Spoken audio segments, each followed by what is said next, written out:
The sky above the ruined battlefield looked wounded. Giant pieces of destroyed orbital stations burned slowly beyond the clouds, glowing like cracked red stars as they fell toward the Earth. Smoke rolled across the frozen valley where thousands of bodies lay scattered between broken war machines and shattered plasma cannons. Human soldiers once called this place the Iron Grave. The vampires called it the feeding field. Captain Kael preferred not to call it anything at all. He wiped black blood from his mouth and leaned against the remains of a collapsed anti-air turret while alarms screamed from his damaged armor. His left shoulder plate sparked every few seconds with enough electricity to make his arm twitch. "Diagnostic report," he muttered. The cracked visor on his helmet flickered weakly. "Everything is terrible," the suit's artificial intelligence replied. Kael sighed. "You could at least pretend to sound professional. I lost professionalism after you used me to block artillery fire. That worked, didn't it? You are currently dying. Minor detail." Around him, the last survivors of the human battalion retreated through the snowy ruins while crimson-eyed figures moved through the smoke with unnatural grace. Vampires. Tall, pale, elegant monsters wearing dark biomechanical armor that pulsed faintly like living skin. Their long ears curved slightly backward from their heads, decorated with silver rings and black chains that marked noble bloodlines. One human soldier stumbled beside Kael, clutching a plasma rifle with trembling hands. Dren was barely 20 and still somehow believed survival was a realistic career plan. "We need to run," Dren whispered. Kael looked toward the distant fortress rising from the mountainside. Black towers pierced the clouds while strange red lights glowed beneath the stone as if the castle itself had a heartbeat. "No," Kael said quietly. "We finished the mission." Dren stared at him. "Captain, there are maybe 12 of us left. Then statistically, the enemy will underestimate how annoying we can be." The soldier actually laughed despite the blood running down his face. Far above them, something enormous moved behind the clouds. Ancient vampire carriers drifted silently across the sky, powered by forgotten alien engines older than human civilization itself. Their undersides glowed with crimson energy veins. Kael activated the explosive core attached to his armor belt. A small green light blinked. Dren's eyes widened. "You're serious?" "Unfortunately, that blast will vaporize half the valley." Kael grabbed the younger soldier's shoulder. "Get the others out, and you." Kael looked toward the approaching figures in the smoke. The vampire queen had arrived. Even the battlefield seemed to fall silent around her. Sarilith walked through the snow without leaving footprints. Her dark dress armor moved like liquid shadow across pale skin untouched by age or war. Long black hair drifted behind her despite the absence of wind, and faint crimson symbols glowed beneath her throat like circuitry beneath translucent flesh. Her long, elegant ears carried thin metallic chains connected to tiny black crystals that flickered with alien light. Her eyes settled on Kael immediately, not with hatred, with curiosity. "Well," she said calmly, her voice echoing strangely through the valley, "that explains why my soldiers keep exploding." Kael removed his broken helmet. "You should see the repair costs." To his surprise, one corner of her mouth moved slightly upward. Behind her, lesser vampires froze in confusion. Their immortal queen almost never reacted to humor. Kael pressed his thumb against the detonator. "Take one more step and this entire valley disappears." Sarilith tilted her head slowly. "Human threats are usually more dramatic. I can add dramatic music if necessary." The queen studied him carefully now, her silver-red eyes narrowing. Then her expression changed. She could hear it, his heartbeat, different, ancient. Beneath Kael's skin, something responded to her presence like a machine waking after centuries of silence. The glowing symbols beneath Sarilith's throat pulsed violently. Every vampire in the valley suddenly stepped backward. Kael frowned. "That can't be good." "No," Sarilith whispered. For the first time in centuries, the vampire queen looked genuinely shocked. Then Kael pressed the detonator. The world vanished into white fire. Pain returned before memory did. Kael opened his eyes slowly and immediately regretted it. A white light hovered above him, painfully bright, moving in small mechanical circles while emitting an irritating humming sound. For several seconds he thought he had finally died and ascended into some cruel afterlife designed entirely around headaches. Then the floating machine spoke. "Subject has regained consciousness. Probability of screaming, 87%. Kael groaned. "Lower it to 70. The machine paused, humor detected, updating psychological profile. Kael tried to sit up, but metal restraints locked around his wrists instantly with a sharp click. Cold blue energy pulsed across the chains. His entire body felt wrong, heavy, hot beneath the skin. Every heartbeat sounded louder than it should. The room around him resembled a mixture of ancient cathedral and alien laboratory. Black stone walls stretched upward into darkness, while transparent holographic screens floated beside massive pillars covered in glowing crimson symbols. Thin streams of red energy flowed beneath the floor like veins beneath glass. A vampire castle, of course. Wonderful, Kael muttered, kidnapped by emotionally unstable aristocrats. Floating machine drifted closer. It resembled an old military drone shaped like a silver skull with one damaged lens flickering yellow. Correction, it replied. Emotionally unstable aristocrats with significantly better architecture. Kael blinked slowly. You know, I almost respect that. The drone rotated proudly. Before Kael could speak again, the giant doors at the end of the chamber opened. Silence entered with her. Queen Seralith moved through the room like darkness given shape. Her black armor shimmered faintly beneath the pale light, while thin silver chains hanging from her long ears swayed softly against her neck. Today she wore no crown, yet somehow looked more dangerous without it. Two vampire guards followed behind her, carrying plasma spears powered by glowing red cores. Both avoided looking directly at Kael. Interesting. Seralith stopped beside the restraints and studied him carefully. You survived, she said. Kael looked down at himself. I was aiming for a more dramatic entrance into death. You detonated an antimatter core at point-blank range. I've made worse decisions. That concerns me. Floating drone drifted closer to Seralith. My queen, it announced proudly. The prisoner continues producing impossible biological readings. Kael frowned. You have a talking toaster following you around. I was built for royal medical assistance, the drone replied coldly. You look like you lost a fight with kitchen equipment. The drone's lens narrowed aggressively. Seralith unexpectedly turned away slightly, hiding what looked dangerously close to amusement. Kael noticed. Interesting, very interesting. The queen stepped closer to him, close enough for him to see faint crimson patterns beneath her skin moving slowly like living circuitry. Alien biology, ancient, beautiful in an unsettling way. Then she placed one pale hand against his chest. Pain exploded through him instantly. Kael gasped as red energy surged beneath his skin, his vision blurred violently. Strange symbols flashed across the holographic screens around the room. The drone emitted several panicked beeps. Genetic synchronization increasing, it shouted, ancient markers awakening. Seralith immediately stepped back. For the first time since entering the room, uncertainty crossed her face. Kael breathed heavily. I'm guessing this isn't normal foreplay. Neither vampire guard reacted. The queen stared directly into his eyes now. What are you? She asked quietly. Kael laughed weakly, currently terrified. Seralith ignored the joke. The walls around them suddenly vibrated. Deep beneath the castle, something moved, not machinery, something alive.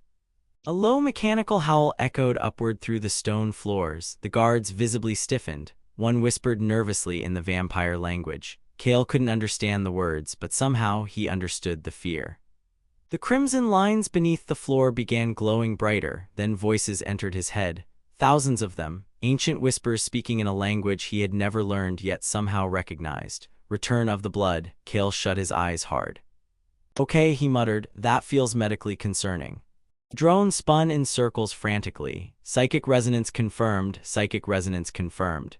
Seralith grabbed Kael's jaw suddenly and forced him to look at her. What do you hear?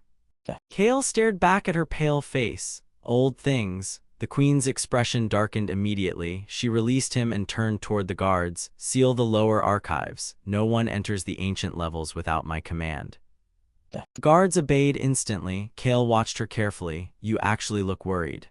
I do not worry. You absolutely worry. I can see it in your murder elf face. The guards looked horrified. The drone made a sound suspiciously similar to choking. Seralith slowly turned back toward him. Murder, elf. Kael shrugged against the restraints. Long ears, ancient castle, dramatic clothing. You people practically invented the aesthetic. For 3 long seconds, silence filled the chamber. Then, impossibly, the queen laughed, not loudly, not warmly, but genuinely. Every guard in the room immediately looked ready to faint from shock. Kael stared at her. That's unsettling. You should never do that unexpectedly. Saralith's expression returned to calm coldness, though faint amusement still lingered in her crimson eyes. You are either fearless, she said, or profoundly stupid. I survived human military command for 10 years. Those become the same thing eventually. The drone suddenly projected a holographic image into the air. A massive underground structure appeared beneath the castle. Circular, alien. Ancient. Kael felt his stomach tighten immediately. He had seen it before, in dreams. A gigantic black gate covered in crimson symbols. The whispers in his head grew louder. Open the way. Saralith noticed his reaction instantly. You recognize it? Kael swallowed slowly. I've never seen that thing in my life. The queen stepped closer again. You hesitated. Because giant glowing doom circles make me uncomfortable. The hologram shifted suddenly. Something appeared at the center of the gate. A creature, tall, thin, wrong. Its body looked stretched unnaturally beneath dark biomechanical armor. Its face possessed no eyes, only a smooth surface split by vertical lines of crimson light. Even Saralith became still. The drone's voice lowered. Archive designation confirmed Hollow 1. Kael frowned. That sounds aggressively unpleasant. The hologram flickered violently, then the creature moved, not inside the recording. Toward them, the entire chamber trembled. Far below the castle, an ancient metallic scream echoed through the darkness. Every light in the room turned crimson. The drone emitted terrified static. Warning, it whispered. Subterranean containment failure detected. Kael looked at Saralith slowly. You people have monsters under the basement. The queen's eyes remained fixed on the glowing hologram. Yes, she said quietly. Then somewhere deep beneath the castle, something enormous slammed against a sealed metal door hard enough to shake the mountain itself. The second impact nearly split the castle in half. Dust exploded from the ceiling as ancient black stone cracked above the chamber. The floating medical drone slammed directly into a wall with an offended metallic shriek. Structural integrity declining, it yelled. This is why civilizations should not imprison cosmic horrors beneath residential property. Kael stared toward the floor where crimson light pulsed through widening fractures. Your basement situation is getting worse. Saralith did not answer immediately. Her eyes remained fixed on the trembling hologram while distant screams echoed somewhere far below the castle. Then the fortress alarms activated. A deep mechanical voice thundered through the halls in the ancient vampire language. Containment breach. Royal extinction protocols activated. Kael blinked slowly. You people have extinction protocols. We have several, Saralith replied calmly. That is deeply concerning. The queen moved quickly toward the chamber exit. Come with me. Kael lifted his restrained wrists. Small issue. Without slowing, Saralith touched the glowing chains. The restraints instantly unlocked. Kael rubbed his wrists suspiciously. You trust me very suddenly. I trust the monsters beneath us less. Another impact shook the fortress. This one sounded closer. The massive doors opened and chaos poured through them. Vampire soldiers rushed across the corridors outside while crimson emergency lights flashed against black walls. Somewhere in the distance, automatic plasma turrets fired wildly. The castle no longer felt elegant or immortal. It felt afraid. Kael followed Saralith through the corridors while the floating drone hurried beside them. Royal recommendation, the drone announced nervously. Immediate evacuation. Saralith ignored it. Kael glanced sideways at her. You're staying. This castle contains the prime gate. A giant nightmare circle underground. Yes. And if the basement monsters reach it. Saralith's expression darkened. They will open the way for the others. Before Kael could respond, a vampire soldier crashed into the hallway ahead of them, or half of one did. The upper torso slid across the floor in smoking armor. Kael stopped immediately. That seems unhealthy. Something moved inside the smoke beyond the corridor. Tall, thin, wrong. The creature stepped into the flashing crimson light. Its body resembled black metal fused with pale flesh. Long limbs bent backward at impossible angles while crimson lines moved beneath its skin like liquid circuitry. Its face remained smooth except for a vertical opening that slowly unfolded into dozens of glowing red teeth. The Hollow One? Kael felt the whispers inside his mind explode violently. Return the blood. The creature moved instantly, too fast. Saralith reacted first. Crimson energy burst from her hand like a spear and slammed into the monster hard enough to shatter stone pillars. The impact launched it through the corridor wall. Kael stared. You could have done that during the war. The queen walked forward coldly. I was trying not to destroy my own armies. Understandable. Wall exploded. Hollow One emerged again completely unharmed. Oh, Kael muttered, that's less understandable. The creature screamed. Every light in the corridor shattered instantly. Pain tore through Kael's skull as the whispers grew louder. Then something inside him answered back. Red energy surged beneath his skin. Seralith turned sharply toward him. Kael's eyes glowed crimson. The Hollow One froze. For the first time, the creature hesitated. Kael looked down at his hands as strange symbols spread across his arms like burning veins. The drone spun excitedly. Hybrid awakening accelerating. Kael glared at it. Could you sound less happy about that? No. The Hollow One lunged again. Kael reacted without thinking. Power erupted from him in a violent shockwave. The corridor detonated with crimson light. The creature smashed backward through 3 walls and vanished into darkness. Silence followed. Kael stared at his own hands. I did not mean to do that. Seralith studied him carefully. You're changing.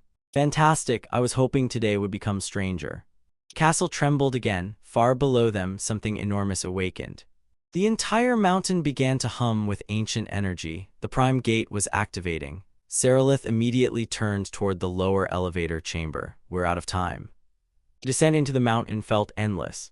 Ancient machinery surrounded them as the elevator dropped deeper beneath the castle.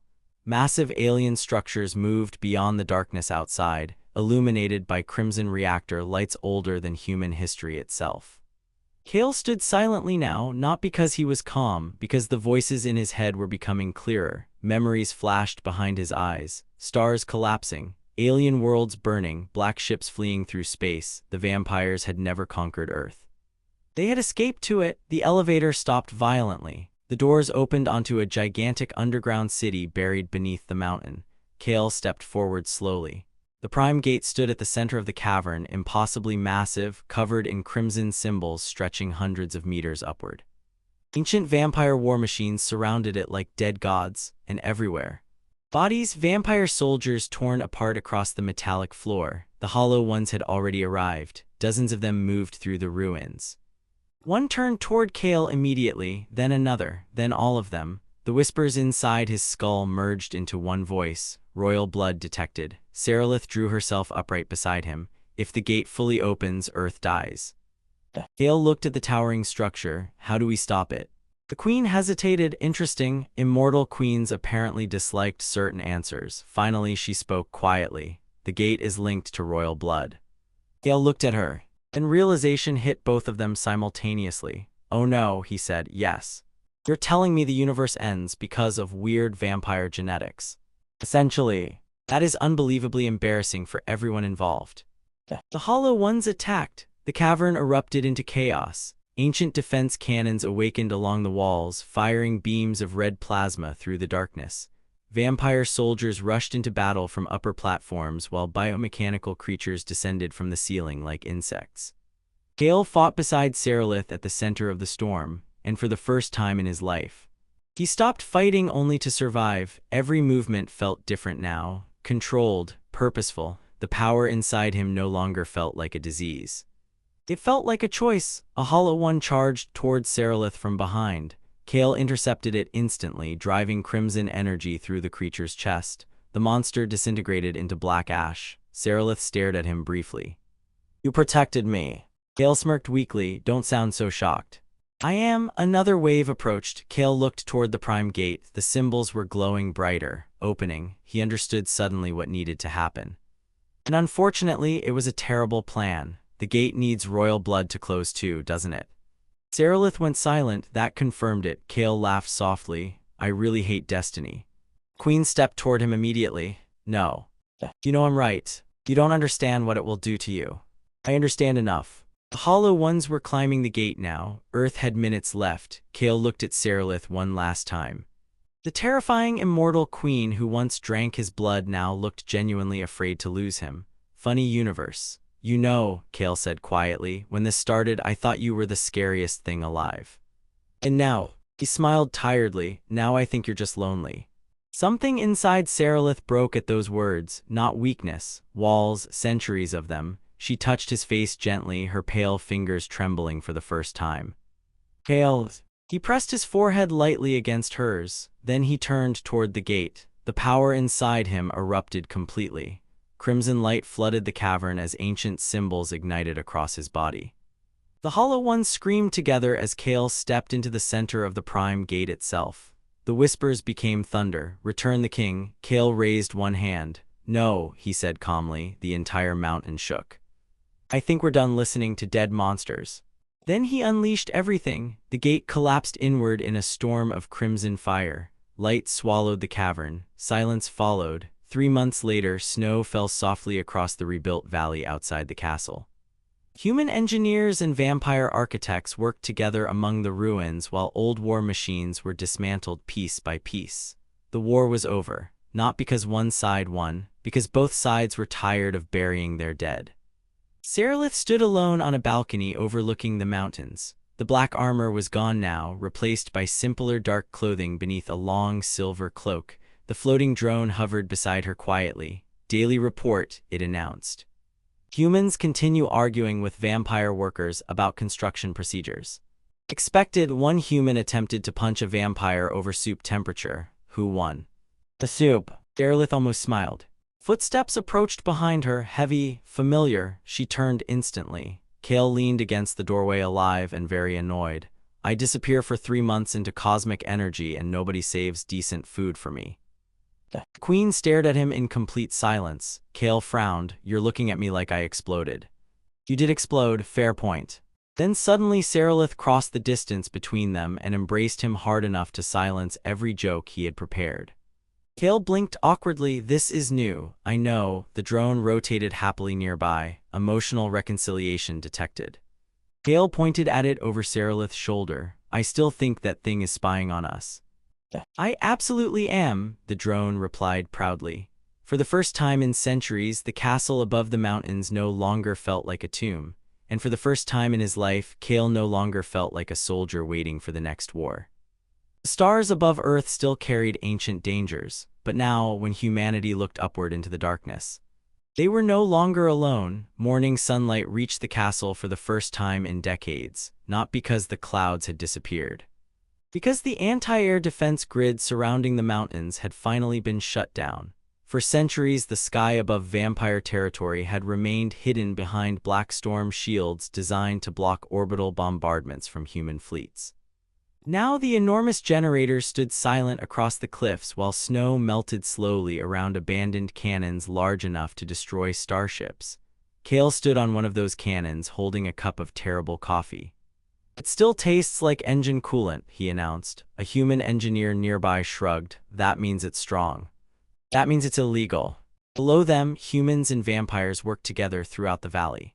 Some repaired damaged transport rails while others dismantled ancient war drones left over from the Hollow One invasion.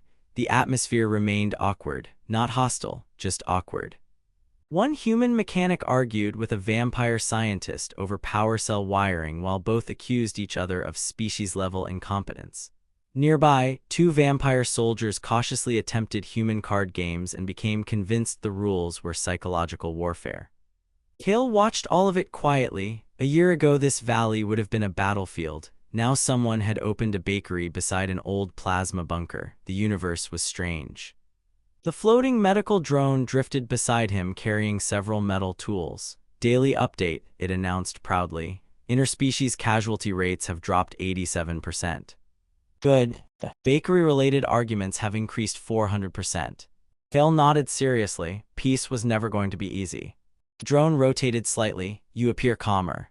Kael looked toward the distant mountains. That part was true. The strange energy inside him still existed. He could feel it beneath his skin every second of every day like a sleeping reactor core, but it no longer controlled him. The whispers were gone now, silent, most nights anyway. "You know what's funny?" Kael muttered. "Statistically, probably not. I spent my entire life trying to survive the war. Then the war ended and suddenly everyone expects me to attend meetings. That is horrifying." "Exactly." Behind them, palace alarms suddenly activated. Kael sighed deeply. "There it is." The drone emitted concerned static. That sounded urgent. "Everything in this castle sounds urgent." Last week the kitchen alarm triggered because somebody burned soup. It was emotionally devastating soup.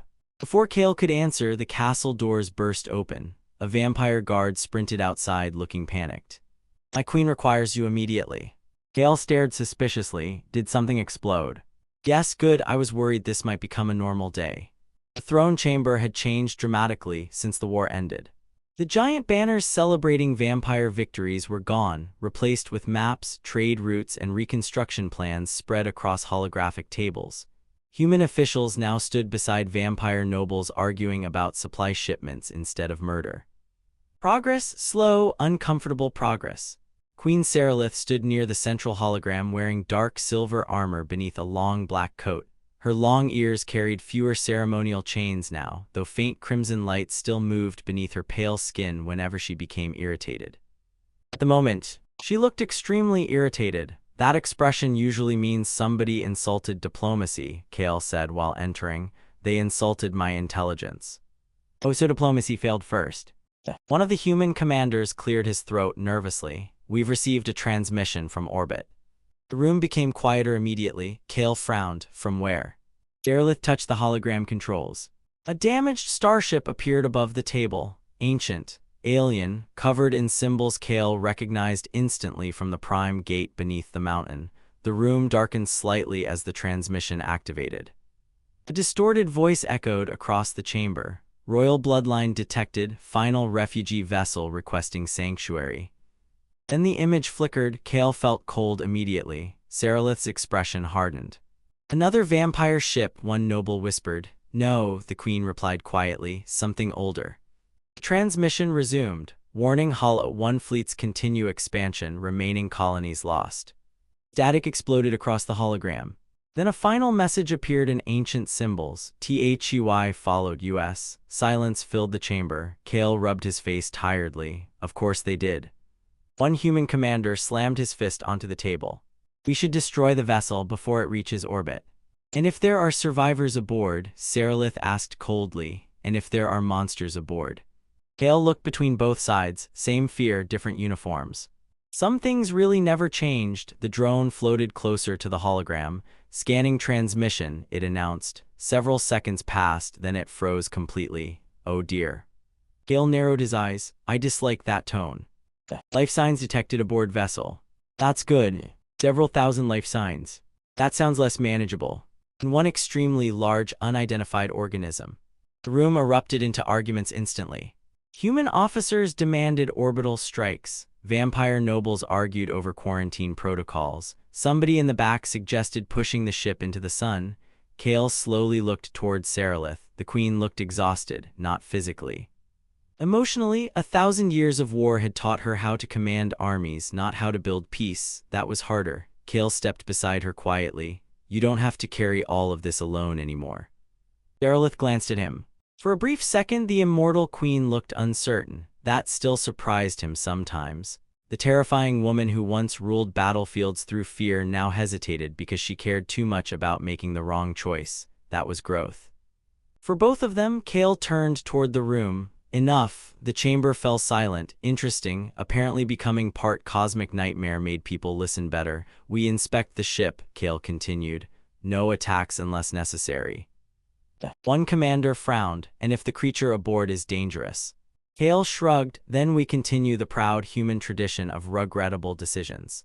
Hours later, the royal carrier Ascendant rose through the atmosphere toward the drifting alien vessel. Kael stood inside the command deck wearing upgraded combat armor lined with crimson energy channels. Human technology and vampire biotech had finally merged into something new, stronger, less suicidal, usually. Seralith stood beside him watching the ancient vessel grow larger beyond the glass. Its surface looked damaged beyond repair. Entire sections remained open to space while emergency lights blinked weakly across the hull. The drone hovered nearby nervously, detecting power fluctuations. Could you sound optimistic for once? Kael asked. No. Docking clamps connected with a heavy metallic impact. The ancient ship groaned around them like a dying animal. Kael drew his plasma sidearm. Ready. Seralith's crimson eyes met his. No, good answer. The airlock opened slowly. Darkness waited beyond it. They entered carefully. Ancient corridors stretched through the vessel lined with broken cryogenic chambers. Some still contained skeletal remains of pale, long-eared figures frozen centuries earlier. Refugees, families, children. Kael felt his chest tighten. The vampires had not come to Earth as conquerors, they came as survivors. The deeper they moved through the ship, the quieter Seralith became. Then they reached the central chamber. Thousands of cryopods filled the enormous room. Most remained dead, but several still glowed faintly, survivors. At the center stood one final pod larger than the others. Something moved inside it. The drone scanned rapidly. Large organism confirmed. The pod opened. Kael raised his weapon immediately, then stopped. A creature slowly emerged, massive. Covered in silver fur, 6 glowing eyes blinked open beneath curved black horns. The enormous beast looked around the chamber, then immediately walked toward Seralith and rested its gigantic head gently against her shoulder. The queen froze. "Tear," she whispered. The drone emitted shocked static. "Royal guardian species detected." Kael blinked. "Wait, the terrifying unknown organism is a pet." The creature looked offended.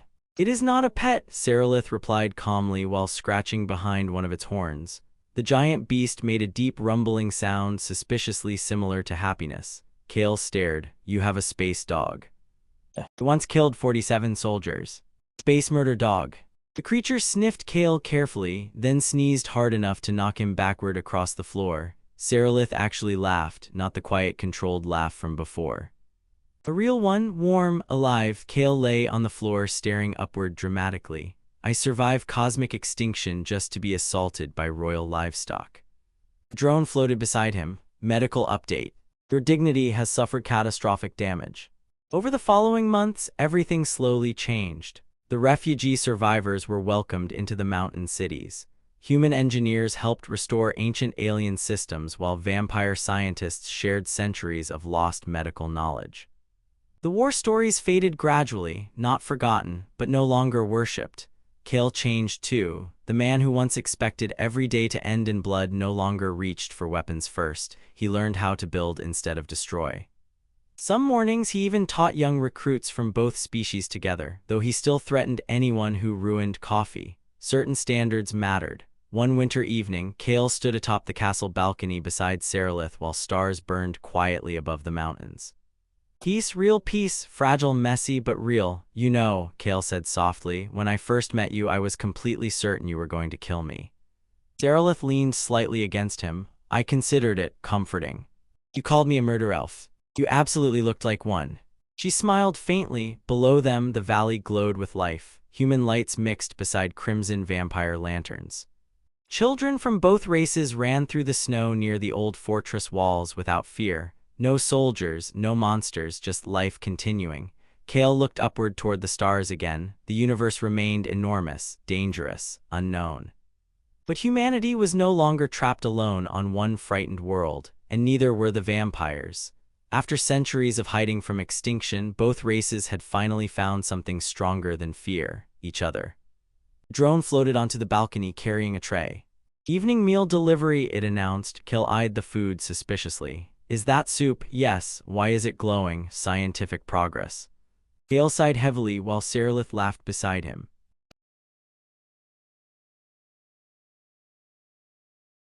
And for the first time in longer than either of them could remember, the sound echoed through the castle without war following behind it.